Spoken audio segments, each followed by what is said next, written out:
ফ্রিজে ফুলকপি ছিল, ফুলকপিটা বের করে নিলাম তো পকোড়া খাওয়ার জন্য। আর ওটা ভালো করে কেটেও নিলাম পকোড়ার সাইজে।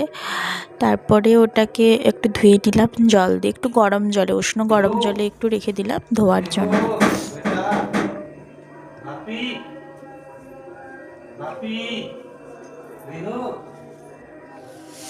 ওর পাপা চলে এসছে, ডাকছে, তার জন্য ও আমাকে না, কথা তো বলতে পারে না, ও আমাকে ডাকতে গিয়েছিল।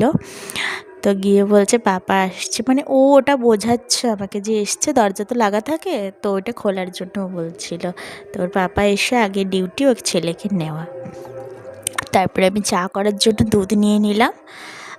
দুধটা হচ্ছে চা করার জন্য বসিয়ে দিয়েছি। তারপরে হচ্ছে বেসন, পকোড়া করার জন্য বেসন নিয়েছিলাম, ওতে একটু নুন দিলাম, একটু হলুদ দিলাম, দিয়ে বেসনটা গুলে পকোড়ার জন্য ভাজলাম, মানে ভাজতে দিয়ে দিয়েছি। তারপরে হচ্ছে চা করে নিলাম, চা বের করে নিলাম। আর বাবা হাত পা ধুয়ে পুজো দিচ্ছে এখন। আর আমি হচ্ছে পকোড়ার সাথে খাওয়ার জন্য ধনেপাতার একটু চাটনিও বানিয়ে নিয়েছিলাম। ধনেপাতা, একটু রসুন দিয়েছিলাম, একটু কাঁচা লঙ্কা দিয়েছিলাম, দিয়ে একটু চাটনি বানিয়েছিলাম ধনেপাতার পেস্ট। আর ওই চাটনিটা হচ্ছে আমাদের রাত্রেও থেকে গিয়েছিলো, ওইটা দিয়ে আমরা ভাতও খেয়েছিলাম।